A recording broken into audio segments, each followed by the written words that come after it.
अस्सलामुअलैकुम।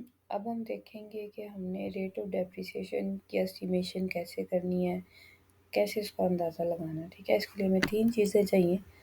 Cost price acid की क्या थी जिस पे हमने इसको ख़रीदा, वर्किंग लाइफ कितनी हो सकती और स्क्रैप वैल्यू कितनी है।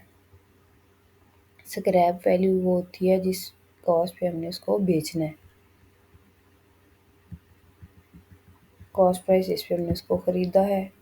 ठीक है, अब इसमें ये चीज़ें होती हैं कि 1000 रुपये की आपने एक चीज़ ली, एसिड लिया, 200 उसका कैरेज लग गया बिज़नेस में लेके आने के लिए, और 300 उसकी इंस्टॉलेशन चार्जेस है उसको वर्किंग ऑर्डर में यानी कि इस्तेमाल के काबिल बनाने के लिए लगे।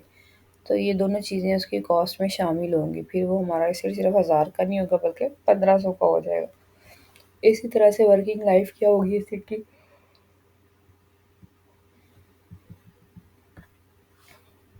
Working life means the period during which the acid will help earning income. जितना अर्सा वो हमें इनकम कमाने में, प्रॉफिट कमाने में मदद करता रहेगा, अर्न करने में मदद करता रहेगा, वो उसकी वर्किंग लाइफ होगी। इसमें दो चीज़ें देखनी होती हैं कि extent of loss on account of use. It depends upon the nature and quantum of use an acid. ठीक है, जैसे हमने पहले भी बात की थी कि अगर एक एसिड केयरलेसली यूज़ होगा या ज़्यादा यूज़ हो जाएगा तो उसकी वर्किंग लाइफ कम हो जाएगी। अगर एक एसिड को हम एहतियात से इस्तेमाल करते हैं और थोड़ा थोड़ा यूज़ करते हैं तो उसकी वर्किंग लाइफ ज़्यादा हो जाएगी। जैसे कैब और पर्सनल कार की यूज़ेबिलिटी में, वर्किंग लाइफ में बहुत फ़र्क होता है। ऑब्सोलेसेंस क्या होती है?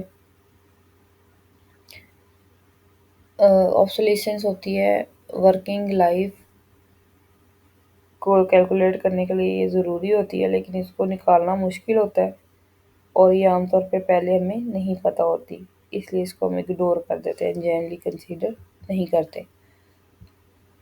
स्क्रैप वैल्यू का अंदाज़ा हम कैसे लगाएंगे? स्क्रैप वैल्यू जो वो प्राइस होती है जिस पे एसिड को एट द एंड ऑफ इस वर्किंग लाइफ हम सेल कर सकते हैं, क्योंकि हर एसिड की लिमिटेड लाइफ होती है। तो after use for some time the asset is reduced to such a condition, उसकी वियर एंड टियर के बाद ऐसी हालत हो जाती है कि इसको हम यूज़ नहीं कर सकते एसिड के तौर पे फर्दर। तो फिर इस वजह से हमने इसको बेचना होता है। Then its scrap is either thrown out, तो फिर एसिड का स्क्रैप या तो हम फेंक देते हैं या फिर उसको ब्रेकअप वैल्यू पे या वज़न करके तोल के हम बेच देते हैं। तो जो भी अमाउंट हमें मिलती है वो स्क्रैप वैल्यू या रेजिडुअल वैल्यू कहलाती है। इसके दो नाम हैं। तो हम डेप्रिसिएशन चार्ज भी उस अमाउंट पे करते हैं। कॉस्ट, जिस कॉस्ट पे हमने ख़रीदा प्लस यूजेबल बनाया, माइनस स्क्रैप वैल्यू अंदाज़न जिस पे हम उसको बेच देंगे। तो इन दोनों को माइनस करके जो डिफरेंस आएगा, जैसे कि 12,000 का एसिड है और 1000 रुपये उसकी स्क्रैप वैल्यू है, तो 12,000 माइनस 1000 इज इक्वल 11,000 पे हम हमेशा डेप्रिसिएशन चार्ज करेंगे। अब किस किस तरीके से हमने डेप्रिसिएशन एस्टिमेट करनी है, चार्ज करनी है, वो हम देख लेते हैं। कुछ मेथड्स हैं हमारे पास, जैसे एक स्ट्रेट लाइन मेथड होता है जिसको फिक्स्ड इंस्टॉलमेंट मेथड भी कहते हैं। ज़्यादातर ये स्ट्रेट लाइन मेथड के नाम से जाना जाता है, लेकिन दोनों नाम है, किसी नाम से भी ये पूछा जा सकता है। इस मेथड के तहत हम क्या करेंगे, कॉस्ट में से स्क्रैप वैल्यू लेस करेंगे और उसको डिवाइड कर देंगे एस्टिमेटेड लाइफ पे। जैसे हमने कहा 12,000 कॉस्ट थी, 1000 रुपये स्क्रैप वैल्यू है, तो 12,000 माइनस 1000 इज इक्वल 11,000, और अगर उसकी 5 साल एज है तो 5 से उसको डिवाइड कर देंगे। अब इस एग्जांपल में देखिए उन्होंने cost minus scrap divided by age in years divide कर दिया, तो जो भी अमाउंट आएगी, जैसे 400 आया यहाँ पे, तो ये एनुअल डेप्रिसिएशन है। हर साल के एंड पे 400 हम प्रॉफिट एंड लॉस अकाउंट में या इनकम स्टेटमेंट में एक्सपेंसेस में, इनडायरेक्ट एक्सपेंसेस में लिखेंगे इसको। Depreciation is usually expressed as percent. तो परसेंटेज निकालने के लिए एनुअल डेप्रिसिएशन जो हमारी ऊपर 400 आई है divided by cost of acid जो कि 2500 थी, ज़रब 100, तो वो क्या आ जाएगा 16%। आमतौर पे क्वेश्चन में आपको ये परसेंटेज की फॉर्म में दी होगी कि 16% एनुअल डेप्रिसिएशन है, 10% है, स्ट्रेट लाइन मेथड है, डायमिनिशिंग मेथड है, वगैरह वगैरह। तो फिर इंफॉर्मेशन के हिसाब से हम इसको ट्रीट कर रहे होंगे।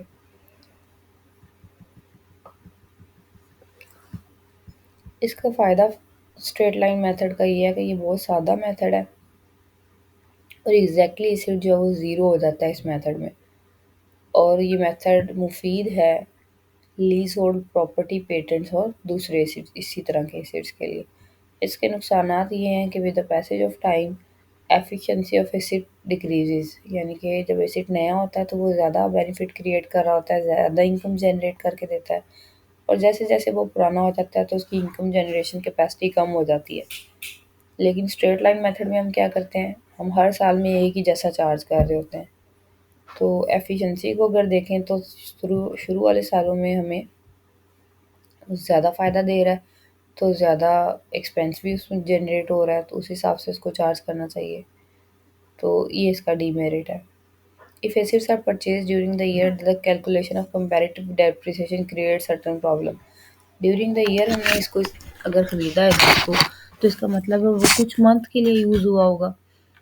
लेकिन स्ट्रेट लाइन मेथड में आमतौर पे हम इस चीज़ को इग्नोर करके पूरे साल की निकाल लेते हैं। ये नहीं देखते कि ये 9 मंथ स्टार्टिंगली यूज़ हुआ या 3 मंथ पहले हमने ख़रीदा है इसको। तो ये ज़रा एक प्रॉब्लम क्रिएट करता है। इसी तरह से अगर हमने कोई इन्वेस्टमेंट करके एसेट खरीदा है तो उसके ऊपर जो इंटरेस्ट वगैरह है उसकी प्रोविजन इसमें कंसीडर नहीं होती। एंट्रीज क्या होंगी, डेप्रिसिएशन एक खर्चा है, तो जब भी डेप्रिसिएशन चार्ज करनी है डेप्रिसिएशन डेबिट होगी, और इस डेप्रिसिएशन की वजह से जिस रिसीट पे हमने चार्ज किया वो कम हो रहा है तो वो क्रेडिट होगा। ठीक है, तो depreciation debit, asset credit, depreciation to asset account हमारी डेप्रिसिएशन की एंट्री होगी। उसके बाद हमने इस डेप्रिसिएशन को प्रॉफिट एंड लॉस अकाउंट में ट्रांसफ़र करना है, तो profit and loss account debit हो गया। प्रॉफिट एंड लॉस अकाउंट की डेबिट साइड पे इनडायरेक्ट एक्सपेंसेस में आएगा और डेप्रिसिएशन क्रेडिट होगी। और अगर हम एसेट बेच भी रहे हैं किसी क्वेश्चन में तो फिर पैसे आ रहे हैं हमारे पास बैंक में या कैश में, और एसेट जितनी भी वैल्यू उसकी स्क्रैप की रह गई है वो एसेट अकाउंट क्रेडिट हो जाएगा। और अगर हमने ख़रीदते हुए कोई नफ़ा कमाया है तो एसेट अकाउंट डेबिट और profit and loss account credit हो जाएगा। इनकम है ना, फ़ायदा कमा रहे हैं हम। और अगर कोई नुकसान है तो profit and loss account debit होगा और एसेट अकाउंट क्रेडिट हो जाएगा। चलिए एक क्वेश्चन देखते हैं हम। अ मशीन वॉज परचेज फॉर 40,000, 10% इसकी डेप्रिसिएशन पर एनम है सालाना। मशीनरी अकाउंट 3 साल के लिए बनाए जबकि फिक्स्ड इंस्टॉलमेंट मेथड है, यानी कि हर साल सेम डेप्रिसिएशन चार्ज करनी है। मशीनरी अकाउंट हम बना लेते हैं, जनवरी 1 को 40,000 की हमने मशीन खरीदी और साल के एंड पे हमने डेप्रिसिएशन चार्ज करनी है और क्रेडिट होना है एसेट ने, तो 40,000 का 10% लेंगे, 4,000 हम क्रेडिट कर देंगे। ठीक है, इसको क्लोज किया। हर साल का अलग से अकाउंट बनना है, इसलिए साल के एंड पे इसने क्लोज भी होना है।